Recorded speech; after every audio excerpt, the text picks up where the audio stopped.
पहली बात तो मुझे बहुत बहुत खुशी है कि मेरा देश जीता है, देश का गौरव हुआ है।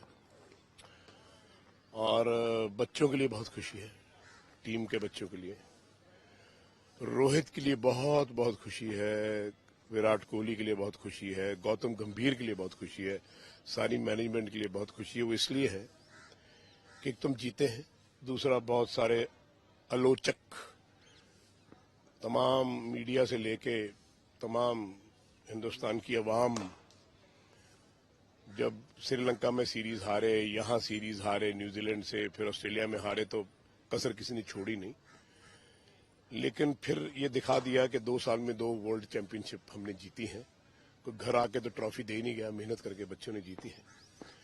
और मैं तब हमेशा ये कहता हूं, अब मैं पूछना चाहता हूं तमाम लोगों से जो बोलते थे कि रोहित शर्मा फिट नहीं है, मोटा है, वो जरा मैडम को पूछना कि तुम्हारी फिटनेस का क्या हाल है। मैं अब योगराज सिंह पूछ रहा था, अब क्या हाल है आपका? विचार नहीं दिया, क्या बात, आया नहीं तुम्हारा विचार है? अपना देश चलाया करो, भक्तों के और प्लेयरों के पीछे मत पड़ा करो, क्योंकि ये आपको शोभा नहीं देता। दूसरी बात, वो अगर फिट नहीं है तो ऐसे खेल रहा है, जब अगर वो फिट हो गया तो फिर क्या होगा?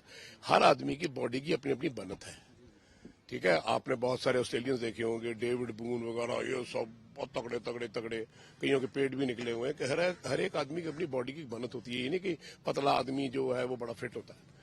सो पहली बात तो ये है। दूसरी बात ये है कि जो बड़ी अच्छी लगा कि रोहित शर्मा ने बोला कि मैं रिटायर नहीं हूंगा। शाबाश मेरा बच्चा, ये होनी चाहिए।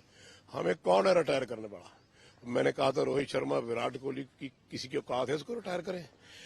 अब देखिए कि ये बच्चे 2, 3 साल, 4 साल जब भी खेले, मैं तो कहता हूं 2027 में वर्ल्ड कप आ रहा, वो जिता के फिर ये सोचें रिटायर होने की। और हमारी टीम बहुत अच्छी इस वक्त बन गई है। बुमराह आ जाएंगे बीच में तो कमाल हो जाएगी, सोने पे सुहागा हो जाएगा। सो अब जो टीम खड़ी है, ये टीम वर्ल्ड नंबर 1 है, वर्ल्ड चैंपियन को कोई भी हरा नहीं सकता। सकलेन मुश्ताक जी का मैं एक पढ़ रहा था, उन्होंने बड़े बबाल होके बात करी कि जी 10 टेस्ट सीरीज और 10 वनडे खेल लो, फिर पता लग जाएगा कौन अच्छा है कौन बुरा है। अरे तुम किन चक्करों में पड़े हो अच्छे बुरे के? ये अच्छे बुरे नहीं होते, ये खेल होती है। खेल में जीत वाले को और हार वाले को दोनों को प्यार किया जाता है।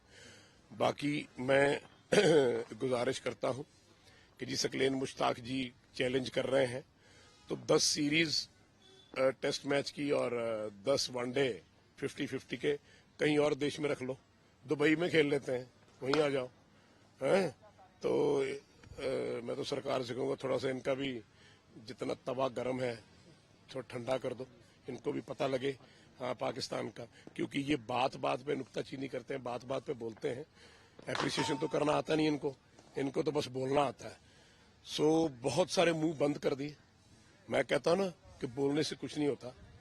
हाथ में बल्ला है, खेलने वाला चाहिए, बॉल है, फेंकने वाला चाहिए, और अगर ग्राउंड में फील्डिंग कर रहे हो तो फिर सुपरमैन चाहिए।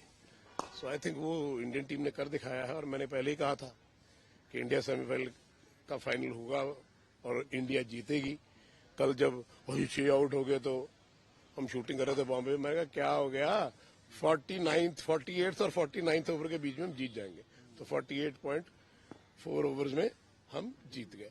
सो आई थिंक एक कॉन्फिडेंस होना चाहिए। जब आप पॉजिटिव सोचते हो ना, और बहुत पॉजिटिव सोचते हो, तो फिर सारा यूनिवर्स भी आपके पीछे लग जाता है कि नहीं यार ये आदमी तो गलत सोचता ही नहीं। सो जितना पॉजिटिव सोचोगे, हार के अगर कतार पे भी खड़े हो तो पर नहीं हम जीतेंगे, तो आप जीतोगे। निश्चय कर अपनी जीत करो। तो बहुत बहुत बधाई सारे देश को, सारे खिलाड़ियों को, और आप सब आवाम के लोगों को, और आप सब प्रेस वालों को, क्योंकि आप सब लोगों ने हौसला अफजाई की। आप सब इकट्ठे चले और किसी को चेंज नहीं किया गया, किसी को ड्रॉप नहीं किया गया, और टीम हमारी जीत के आ गई। और मैं कहता हूँ जी 78 साल में नहीं सीखे। कितने साल हो गए आजादी को? 78 साल। 78 सालों में नहीं सीखे तो मैं इनको क्या सिखाऊंगा?